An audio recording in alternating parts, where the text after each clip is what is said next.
പശ്ചിമഘട്ടം നിധി പോലെ കാത്തുപോരുന്ന മലയോരം. ഇത് നെല്ലിയാമ്പതി.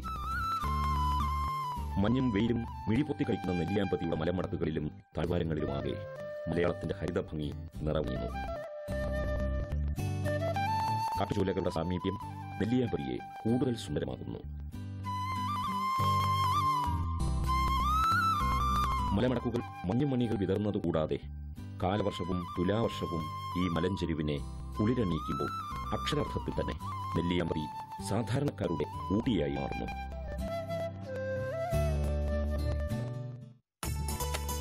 പാലക്കാട് ടൗണിൽ നിന്നും 35 കിലോമീറ്റർ ദൂരമാണ് നെല്ലിയാമ്പതിയിലേക്കുള്ളത്.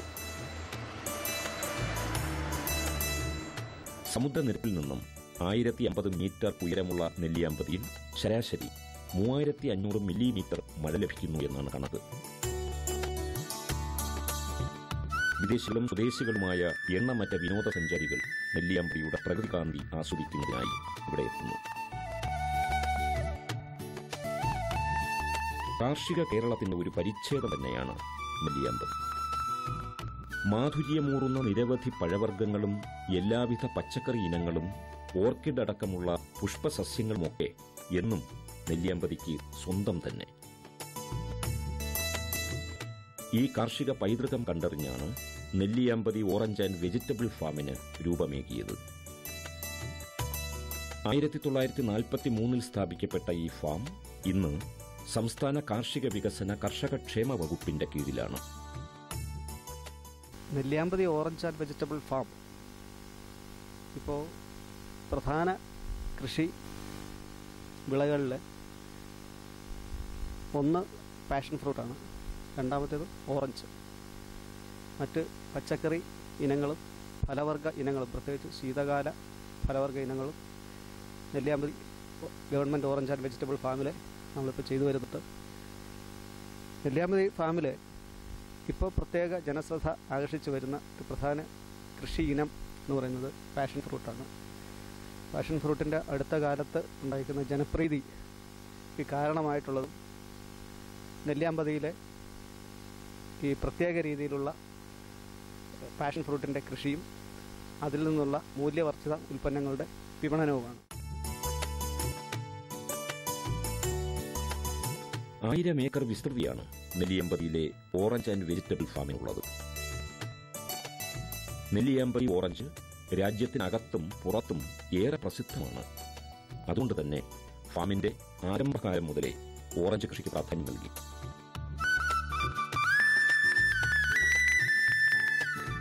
മണ്ണിന്റെ പ്രത്യേകത കൊണ്ടും കാലാവസ്ഥയുടെ സവിശേഷത കൊണ്ടും നീലഗിരി, നാഗ്പൂർ തുടങ്ങിയ സ്ഥലങ്ങളിൽ ഉൽപ്പാദിപ്പിക്കപ്പെടുന്ന ഓറഞ്ചുകളേക്കാൾ നെല്ലിയാമ്പതി ഓറഞ്ച് രുചിയിലും ഗുണത്തിലും വളരെ മുമ്പിൽ നിൽക്കുന്നു. ഓറഞ്ച് കൃഷിയേക്കാൾ ഫാം അധികൃതർ ഇപ്പോൾ പ്രാധാന്യം കൊടുക്കുന്നത് പാഷൻ ഫ്രൂട്ട് കൃഷിക്കാണ്. പോഷകഗുണമേറെയുള്ള പാഷൻ ഫ്രൂട്ടിന്റെ ഇന്നത്തെ ജനപ്രിയം കണ്ടറിഞ്ഞാണ് പാഷൻ ഫ്രൂട്ട് കൃഷിക്കൊപ്പം അതിന്റെ പ്രചാരണം എന്ന ലക്ഷ്യവുമായി ഫാം ഈ മേഖലയിലേക്ക് എത്തിയത്. ഈ ഫാമിൽ പ്രധാനമായും 3 ഇനങ്ങളാണ് പാഷൻ ഫ്രൂട്ടിൻ്റേതായിട്ട് നമ്മൾ കൃഷി ചെയ്തു വരുന്നത്.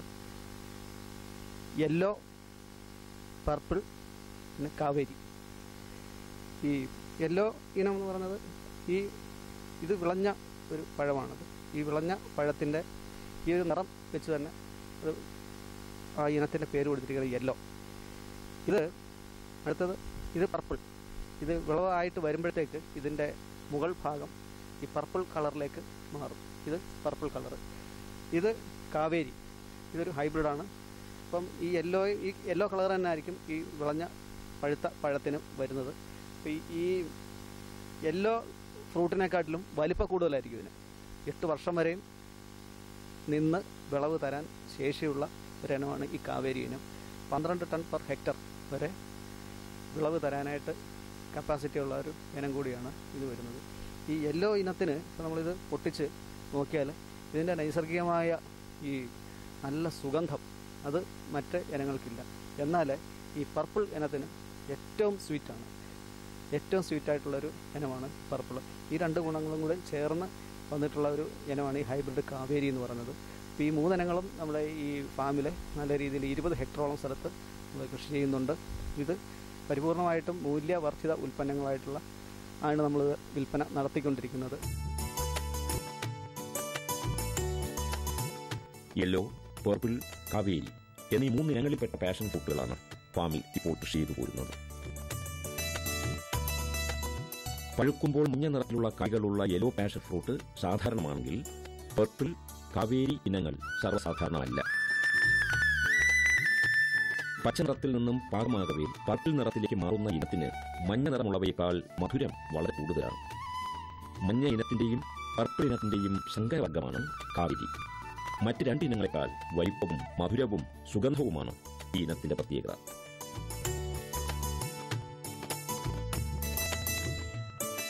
ഇതിൻ്റെ കൃഷിരീതി, ഇതിൻ്റെ പ്രധാന പ്ലാന്റിംഗ് മെറ്റീരിയലായിട്ട് വരുന്ന സീഡ്ലിങ്സ് തന്നെയാണ്. സീഡിൽ നിന്ന് ഉണ്ടാക്കിയെടുക്കുന്ന സീഡ്ലിങ്സ് തന്നെയാണ് ഇതിൻ്റെ പ്രധാന പ്ലാന്റിംഗ് മെറ്റീരിയലായിട്ട് നമ്മൾ ഉപയോഗിക്കുന്നത്.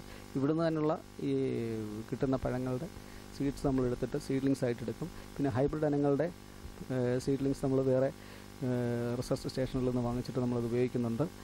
ഇത് 3 മീറ്റർ അകലം, ചെടികൾ തമ്മിലും വരികൾ തമ്മിലും 3 മീറ്റർ അകലത്തിൽ കുഴികളെടുത്തിട്ട് അതിനകത്ത് ജൈവാംശം നിക്ഷേപിച്ച് അത് പിന്നെ പിറ്റ് മൂടിയിട്ട് അതിനകത്താണ് ഈ വേര് പിടിച്ച തൈകൾ നമ്മൾ അതിനകത്ത് കൊണ്ട് വെക്കുന്നത്. ഒരു പിറ്റിൽ പ്രധാനമായിട്ടും ഒരു തൈ വളർന്നു വരണം എന്നുള്ള ഉദ്ദേശത്തോട് കൂടിയിട്ട് നമുക്ക് അതിനകത്ത് തൈകൾ വെക്കാം. അതായത് ഒന്നിൽ കൂടുതൽ തൈകൾ വെച്ചിട്ട് അത് വളർന്നു വരുന്നതനുസരിച്ചിട്ട് ഏറ്റവും നല്ല ആരോഗ്യമുള്ള തൈ ഒരെണ്ണത്തിനെ നിർത്തിയിട്ട് ബാക്കിയുള്ളത് മുറിച്ച് കളഞ്ഞ് ഈ ആരോഗ്യമുള്ള തൈയെ നേരെ പന്തലിലേക്ക് ഉയർത്തി വിടുന്ന ഒരു രീതിയാണ് ഇവിടെ അനുവർത്തിച്ചിരിക്കുന്നത്. വിത്തുകൾ ശേഖരിച്ചാണ് പാഷൻ ഫ്രൂട്ട് കൃഷി ആരംഭിക്കുന്നത്. വിത്തുകൾ മുളപ്പിച്ച ശേഷം 3 മീറ്റർ അകലത്തിലായി 2 വീതിയിലും 2 അടി താഴ്ചയിലുമാണ് തൈകൾ നടുന്നതിനുള്ള കുഴികൾ തയ്യാറാക്കുന്നത്. കുഴികളിൽ വളക്കൂറുള്ള കറുത്ത മണ്ണിട്ട് അതിൽ കായവളവും ഡോളമേറ്റും എല്ലുപൊടിയും ചേർത്തുള്ള മിശ്രിതത്തിലാണ് തൈകൾ നടുന്നത്.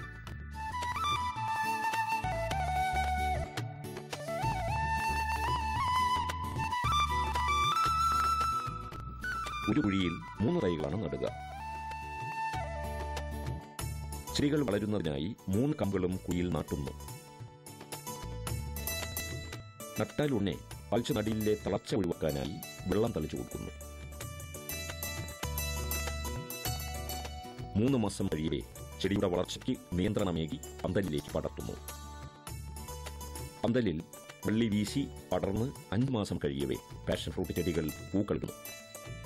6 മാസമാകവേ കായ്ക്കുകയും കായ്ച്ച് 2 മാസം കഴിയവേ വിളവെടുക്കാൻ പാകമാവുകയും ചെയ്യുന്നു. 3-ാം വർഷം മുതൽ ഉൽപ്പാദനത്തിലൂടെ നല്ല വരുമാനം തന്നെ ലഭ്യമാകുന്നു. 1 ഹെക്ടർ സ്ഥലത്ത് 12 ടൺ പാഷൻ ഫ്രൂട്ട് ഉൽപ്പാദിപ്പിക്കാൻ കഴിയുമെന്നാണ് ഫാം ഇതിനകം തെളിയിച്ചിട്ടുള്ളത്. പാഷൻ ഫ്രൂട്ടിന്റെ മൂല്യവർദ്ധിത ഉൽപ്പന്നങ്ങളാണ് ഫാമിനെ മറ്റൊരു തലത്തിൽ പ്രശസ്തമാക്കുന്നത്. നല്ല രീതിയിലുള്ള ഒരു ഉൽപ്പാദനമാണ് ഈ ഫ്രൂട്ട് പ്രോസസ്സിംഗ് യൂണിറ്റിൽ നിന്ന് ഉണ്ടാകുന്നത്. അതായത് ഉദാഹരണത്തിന് പാഷൻ ഫ്രൂട്ട് സ്ക്വാഷ് തന്നെ ഒരു ദിവസം 300 ബോട്ടിൽ വരെ ഒരു ദിവസം നമ്മൾ ഉൽപ്പാദിപ്പിക്കപ്പെടുന്നുണ്ട്. അതേപോലെ തന്നെയാണ് എല്ലാ വിളകളുടെയും പാഷൻ ഫ്രൂട്ട്, ചക്ക, മാങ്ങ, പേരയ്ക്ക, ഞാവൽ, സ്റ്റാർ ആപ്പിൾ മുതലായ എല്ലാത്തിൻ്റെയും, ചാമ്പയ്ക്ക, എല്ലാത്തിൻ്റെയും സ്ക്വാഷ്, ജാമ്, ജെല്ലി മുതലായവ ഒരു 300 ബോട്ടിലിന് മുകളിൽ നമ്മൾ പ്രതിദിനം ഉൽപ്പാദിപ്പിക്കാനുള്ള ഒരു ഉൽപ്പാദന ശേഷി ഇവിടുത്തെ ഫ്രൂട്ട് പ്രോസസ്സിംഗ് യൂണിറ്റിനുണ്ട്. ഇത് പ്രധാനമായിട്ടും നമ്മൾ ലക്ഷ്യമിടുന്നത് ഈ പൂർമാൻസ് ഊട്ടി എന്ന് പറയപ്പെടുന്ന നെല്ലിയാമ്പതി വിസിറ്റ് ചെയ്യാനെത്തുന്ന ടൂറിസ്റ്റുകളെ ലക്ഷ്യമാക്കിയും അതുകൂടാതെ പാലക്കാട് ജില്ലയിലെ ഉൾപ്പെടെ നമ്മുടെ കേരളത്തിലെ മറ്റ് ജില്ലകളിൽ വരുന്ന ജനങ്ങൾക്കും പ്രയോജനപ്രദമാകത്ത തരത്തിൽ ഇതിൻ്റെ വിപണനം നമ്മൾ ലക്ഷ്യമിടുന്നുണ്ട്. ജാം, ജെല്ലി, ജ്യൂസ് എന്നീ ഇനങ്ങളാണ് പ്രധാനമായും പാഷൻ ഫ്രൂട്ടിൽ നിന്നും ഇവിടെ തയ്യാറാക്കുന്നത്. 4 കിലോഗ്രാം പാഷൻ ഫ്രൂട്ടിൽ നിന്നും 1 കിലോ പൾപ്പ് കിട്ടുന്നു.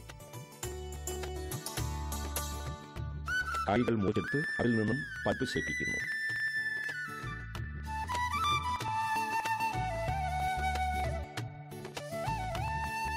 ശേഖരിച്ച പൾപ്പിനെ മെഷീനിലൂടെ കുരുവും പൾപ്പും വേർതിരിക്കുന്നു.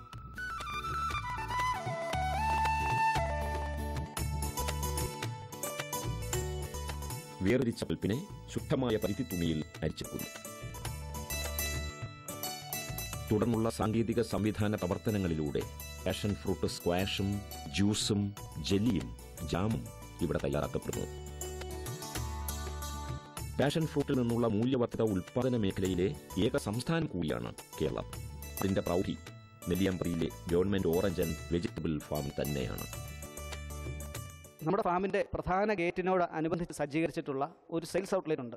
ഈ സെയിൽസ് ഔട്ട്ലെറ്റിലൂടെയാണ് ഈ മൂല്യവർദ്ധിത ഉൽപ്പന്നങ്ങൾ നമ്മൾ പ്രധാനമായിട്ടും വിറ്റഴിച്ചുകൊണ്ടിരിക്കുന്നത്. ഇത് ലക്ഷ്യമിടുന്നത് ഈ ഫാമിനെയും അതിൻ്റെ പരിസര പ്രദേശങ്ങളും വിസിറ്റ് ചെയ്യുന്നതിന് വേണ്ടി ഇവിടെ എത്തുന്ന ടൂറിസ്റ്റുകളെ ലക്ഷ്യമിട്ടുകൊണ്ടും അതുകൂടാതെ ഈ ഫാമിൽ സന്ദർശകരായിട്ട് വരുന്ന കർഷകരെയും മറ്റ് വിദ്യാർത്ഥികളെയും മറ്റുള്ളവരെയും കൂടെ ലക്ഷ്യമിട്ടുകൊണ്ടാണ് ഇത് ചെയ്യുന്നത്.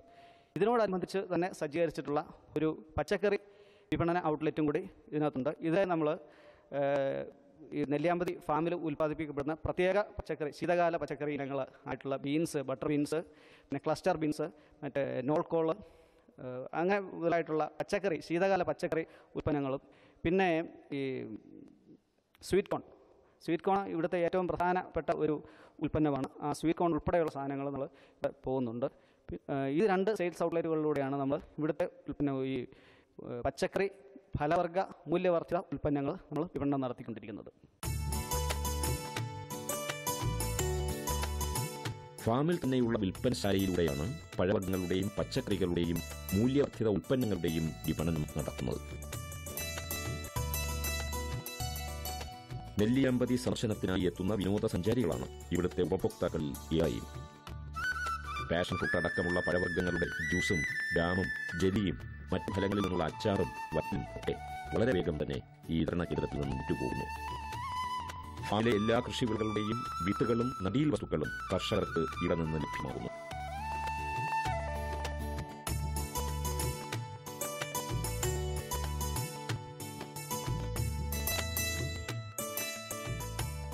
ജൈവ കാർഷിക രീതി അവലംബിച്ച് തയ്യാറാക്കുന്ന തൈകൾ ഇവിടെ എത്തുന്ന കർഷകരും മറ്റാവശ്യക്കാരും വളരെ താല്പര്യപൂർവ്വം വാങ്ങിക്കൊണ്ടുപോകുന്നു.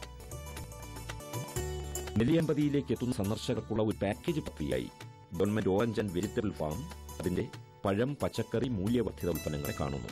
അത് സംസ്ഥാനത്തെ കാർഷിക മികവിന്റെ പ്രതീകമായ ഫാം ടൂറിസം പദ്ധതിയായി മാറുന്നു.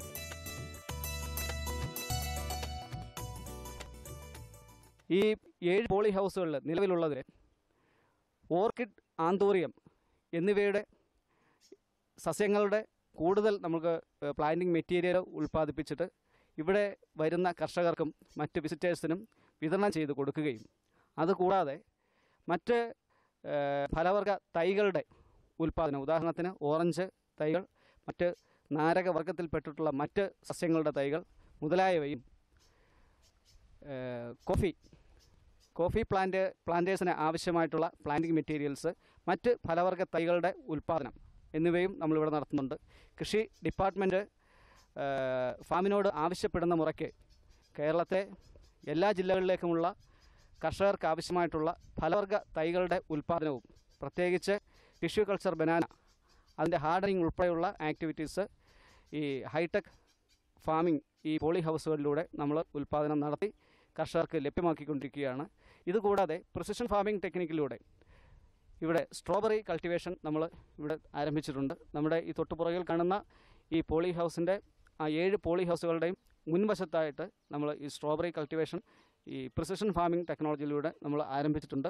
അത് ഒരു പരീക്ഷണം എന്നുള്ള നിലയിൽ നമ്മളിപ്പോൾ ചെയ്തിരിക്കുകയാണ്. ഈ ഒരു മേഖലയിലെ അതിൻ്റെ പ്രവർത്തനം, അതിൻ്റെ ഒരു പെർഫോമൻസ് എങ്ങനെയുണ്ട് എന്നുള്ളത് കണ്ടതിന് ശേഷം ആ ഒരു പ്രിസിഷൻ ഫാമിംഗ് ടെക്നോളജി ഈ സ്ട്രോബെറിയുടെ കൾട്ടിവേഷനിലൂടെ നമ്മൾ മറ്റ് കൂടുതൽ ഏരിയയിലേക്ക് വ്യാപിപ്പിക്കുന്നതിന് വേണ്ടിയിട്ട് നമ്മൾ ഇപ്പം ആലോചിച്ച് വരികയാണ്. പുഷ്പകൃഷിയാണ് ഫാമിന്റെ മറ്റൊരു സൗന്ദര്യം.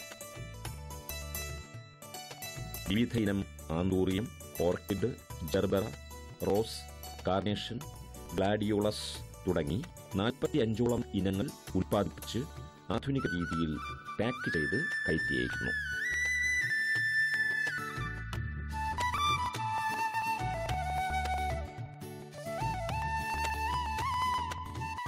ഔഷധ ചെടികൾക്കുമുണ്ട് ഫാമിൽ ഒരു പ്രത്യേക ഇടം. കൂടാതെ 13 തരം ചെമ്പരത്തിയും ഫാമിന്റെ മറ്റൊരു വശ്യ സൗന്ദര്യമാകുന്നു. കാപ്പിയാണ് ഫാമിലെ പ്രധാന നാണ്യവിള കൃഷി. നെല്ലിയാമ്പതി കാപ്പിക്ക് വിപണിയിൽ പ്രിയമേറെയാണ്. പച്ചക്കറി ഇനങ്ങളുടെ പരിപാലനത്തിനായി 9 പോളി ഹൗസുകളാണ് ഫാമിലുള്ളത്. ശീതകാല പച്ചക്കറി ഇനങ്ങളെല്ലാം തന്നെ ജൈവ രീതിയിൽ ഉൽപ്പാദിപ്പിച്ച് വിൽക്കുന്നു. ചെക്ക് ഡാമിൽ നിന്നും എത്തുന്ന വെള്ളമാണ് ഫാമിലെ വിളകൾക്ക് നനച്ചു കൊടുക്കാൻ വേണ്ടി ഉപയോഗിക്കുന്നത്. എന്നാൽ ഫാമിലെ ഓരോ കൃഷിയിടങ്ങളിലും പടുതക്കുളവ് നിർമ്മിച്ചിട്ടുണ്ട്. അടിയന്തര ഘട്ടങ്ങളിൽ ഈ കുളങ്ങളിലെ ജലവും കൃഷിക്ക് വേണ്ടി ഉപയോഗപ്പെടുത്തുന്നു. വനസാമീപ്യമുള്ളതിനാൽ വന്യമൃഗങ്ങളുടെ ആക്രമണത്തിൽ വിളകളെ സംരക്ഷിക്കുന്നതിനായി വൈദ്യുതി പ്രസരണമുള്ള വേലിയും തീർപ്പിക്കുന്നു. സൗരോർജ്ജ വൈദ്യുതിയാണ് ഈ സംരക്ഷണ വേലിയിൽ പ്രവഹിക്കുന്നത്. കർഷകർക്ക് ആവശ്യമായ വിത്തുകളും നടീൽ വസ്തുക്കളും ഫാമിൻ്റെ നഴ്സറിയിൽ തന്നെ ഉൽപ്പാദിപ്പിച്ച് നൽകുന്നതാണ്. ഉദാഹരണത്തിന് tissue culture banana, model floriculture Kazhakkoottam ലാബിൽ നിന്നും ടിഷ്യൂ കൾച്ചർ ബനാന ഫാമിലേക്ക് ഇറക്കുമതി ചെയ്ത് അത് ഇവിടെ ഹാർഡനിങ് ചെയ്ത് കർഷകർക്ക് നൽകിക്കൊണ്ടിരിക്കുന്നു.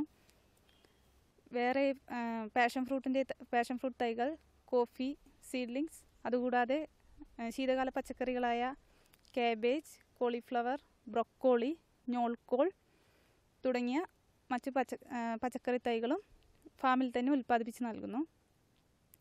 അതുകൂടാതെ ആത്മ പ്ലസ് തുടങ്ങി മറ്റു സ്കീമുകളിൽ നിന്നും കർഷകർക്കും വിദ്യാർത്ഥികൾക്കും ആവശ്യമായ ട്രെയിനിങ് ഇവിടെ നൽകിക്കൊണ്ടിരിക്കുന്നുണ്ട്.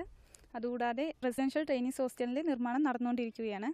കർഷകർക്കും വിദ്യാർത്ഥികൾക്കും നൂതന സാങ്കേതിക വിദ്യകൾ ഫാമിൽ വന്ന് താമസിച്ച് പഠിക്കുന്നതിന് ഉള്ള സൗകര്യവും ലഭ്യമാണ്. Nelliyampathy government orange and vegetable farm അതിന്റെ പ്രവർത്തന മേഖലയ്ക്ക് വ്യാപ്തി കൂട്ടുന്ന തിരക്കിലാണ് ഇന്ന്.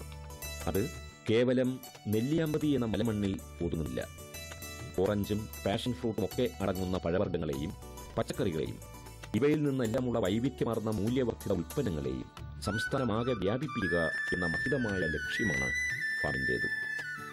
അതിലൂടെ കേരളത്തിന്റെ ഒരു ജൈവ കാർഷിക മുന്നേറ്റത്തെ വളരെ പ്രത്യാശാപൂർവം Nelliyampathy government orange and vegetable farm ഉറ്റുനോക്കുന്നു.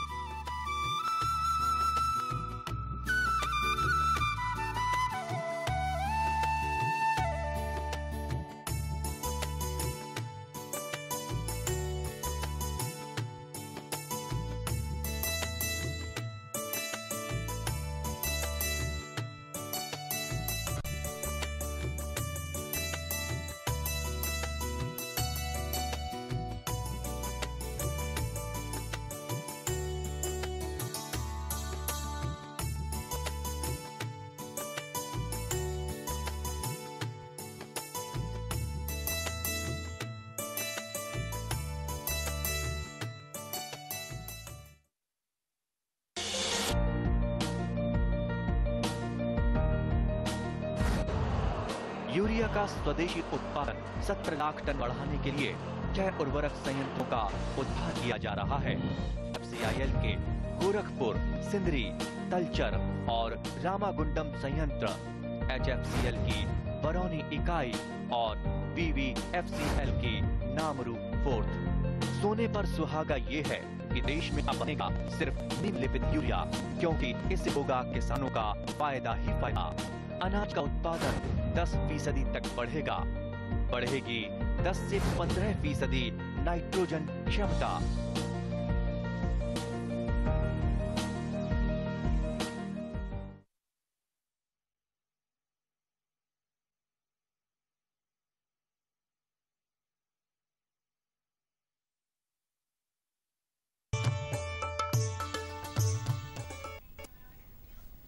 നമസ്കാരം.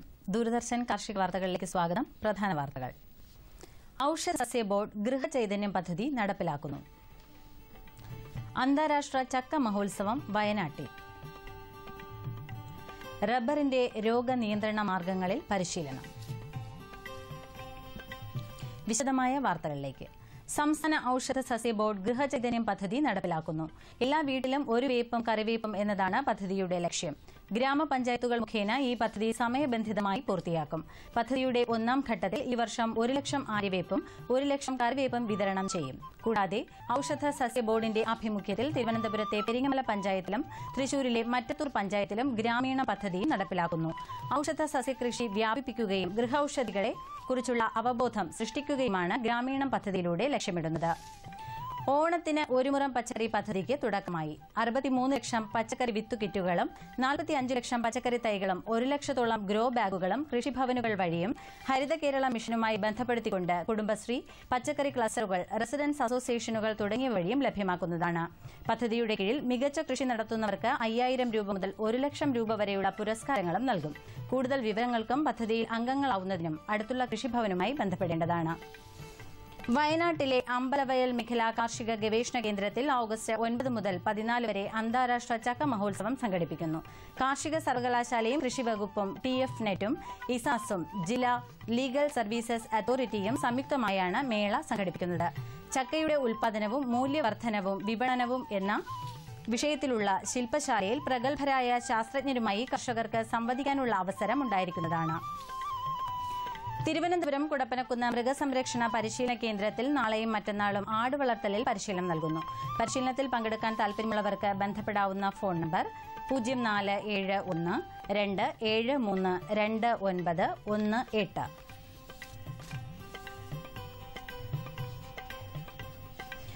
റബ്ബറിനെ ബാധിക്കുന്ന രോഗങ്ങളുടെയും കീടങ്ങളുടെയും നിയന്ത്രണ മാർഗങ്ങളിൽ റബ്ബർ ബോർഡ് പരിശീലനം നൽകുന്നു.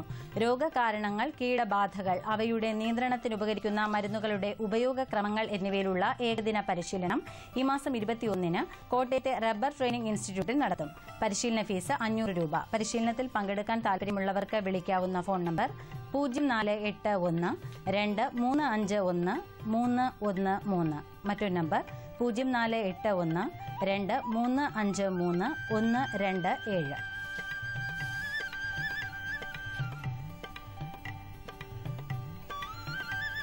പത്തനംതിട്ടയിലെ അടൂർ സ്റ്റേറ്റ് സീഡ് ഫാമിൽ വിവിധയിനം പച്ചക്കറി വിത്തുകൾ വിൽപ്പനയ്ക്ക് തയ്യാറായി. കൂടാതെ അത്യുൽപാദന ശേഷിയുള്ള 6 മാസം മൂപ്പുള്ള മരച്ചിനി കമ്പുകളും ലഭ്യമാണ്. വിശദ വിവരങ്ങൾക്ക് ബന്ധപ്പെടാവുന്ന ഫോൺ നമ്പർ 0473 422 7868.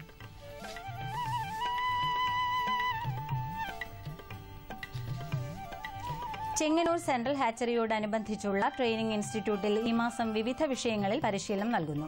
നാളെയും മറ്റന്നാളും ആട് വളർത്തലിലും 21 മുതൽ 22 വരെ പശു വളർത്തലിലും 24 മുതൽ 26 വരെ ഇറച്ചിക്കോഴി വളർത്തലിലും 27-ന് കാള വളർത്തലുമാണ് പരിശീലനം. വിശദവിവരങ്ങൾക്കും രജിസ്ട്രേഷനും വിളിക്കാവുന്ന ഫോൺ നമ്പർ 0479 2457 778.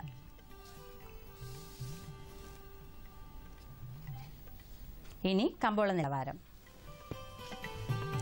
വെളിച്ചെണ്ണ കൊച്ചി 13,600 രൂപ, കോഴിക്കോട് 15,000, തൃശൂർ 13,500, കൊപ്ര കൊച്ചി 9,115, കോഴിക്കോട് 9,800, തൃശൂർ 9,050, കുരുമുളക് അൺഗാർബിൾ 48,800, ഗാർബിൾ 50,800, ചുക്ക് മീഡിയം 9,500, ബസ്റ്റ് 11,500, മഞ്ഞൾ സേലം 8,000, ഈറോഡ് 8,500, അടയ്ക്ക പഴയത് 20,000. Kochi rubber RSS 5ാം grade 13,500, rubber RSS 4ാം grade 13,700. Kottayam rubber RSS 5ാം grade 13,500, rubber RSS 4ാം grade 13,700 രൂപ. കമ്പോള നിലവാരം കൊച്ചി. വെളിച്ചെണ്ണ 13,600 രൂപ, കൊപ്ര 9,115, പിണ്ണാക്ക് എക്സ്പെല്ലർ 2,200, റോട്ടറി 2,500, കുരുമുളക് അൺഗാർബിൾ 48,800, ഗാർബിൾ 50,700, ചുക്ക് മീഡിയം 9,500, ബസ്റ്റ് 11,500, മഞ്ഞൾ നാടൻ 11,500, അടയ്ക്ക പുതിയത് 18,000-നും 19,000-നും മധ്യേ, ജാതിക്ക തൊണ്ടൻ കിലോഗ്രാമിന് 125-നും 150-നും മധ്യേ, ജാതിക്ക തൊണ്ടില്ലാത്തത് 250-നും 280-നും മധ്യേ, ജാതിപത്രി 300-നും 500-നും മധ്യേ, ഗ്രാമ്പു 690, rubber RSS 5ാം grade 13,500, RSS 4ാം grade 13,700, ഒട്ടുപാൽ 9,500, latex 9,000 രൂപ. ഇനി കമ്പോള അവലോകനം. വിദേശ വിപണികളിൽ റബ്ബർ വില ഉയർന്ന വിവരം ഇന്ത്യൻ വ്യവസായികളെ ആഭ്യന്തര മാർക്കറ്റിൽ സജീവമാക്കി. ഉത്തരേന്ത്യയിലെ ചെറുകിട വ്യവസായികൾക്കൊപ്പം ടയർ കമ്പനികളും കൊച്ചി കോട്ടയം വിപണികളിൽ താൽപര്യം കാണിച്ചത് ഷീറ്റ് വില ഉയർത്തി. വിപണിയിലെ ഉണർവും അനുകൂല കാലാവസ്ഥയും കാർഷിക മേഖലയിൽ ആവേശം ജനിപ്പിച്ചു. 4ാം ഗ്രേഡ് കിലോ 137 രൂപ. ഭക്ഷ്യ എണ്ണ വിപണികളിലെ ഉണർവ് നാളികേരോൽപ്പന്നങ്ങളുടെ നിരക്ക് മെച്ചപ്പെടുത്തി. കൊച്ചിയിൽ വെളിച്ചെണ്ണ വില 300 രൂപ വർദ്ധിച്ച് 13,600 രൂപയായി. കൊപ്ര 8,920 രൂപയിൽ നിന്ന് 9,115 കയറി. സംസ്ഥാനത്തെ മറ്റ് വിപണികളിലും എണ്ണവിലയിൽ നിന്ന് കുതിച്ചുചാട്ടം അനുഭവപ്പെട്ടു. കുരുമുളക് വരവ് ചുരുങ്ങിയെങ്കിലും നിരക്ക് ഉയർത്തി ചരക്ക് സംഭരിക്കാൻ അന്തർ സംസ്ഥാന വ്യാപാരികൾ താൽപര്യം കാണിച്ചില്ല. വിദേശ വ്യാപാര രംഗത്തെ തളർച്ച മൂലം കയറ്റുമതിക്കാർ വിപണിയിൽ സജീവമല്ല. ഇനി കാലാവസ്ഥ. കണ്ണൂർ കൂടിയ താപനില 29.5 ഡിഗ്രി സെൽഷ്യസ്, കുറഞ്ഞ താപനില 23.6 ഡിഗ്രി സെൽഷ്യസ്. കോഴിക്കോട് 32.7, 24.6. കൊച്ചി 31.8, 23.5. ആലപ്പുഴ 29.2, 23.9. പുനലൂർ 31, 22.5. തിരുവനന്തപുരം കൂടിയ താപനില 30.8 ഡിഗ്രി സെൽഷ്യസ്, കുറഞ്ഞ താപനില 24.4 ഡിഗ്രി സെൽഷ്യസ്. ഇതോടെ ഇന്നത്തെ കാർഷിക വാർത്തകൾ സമാപിച്ചു. നമസ്കാരം.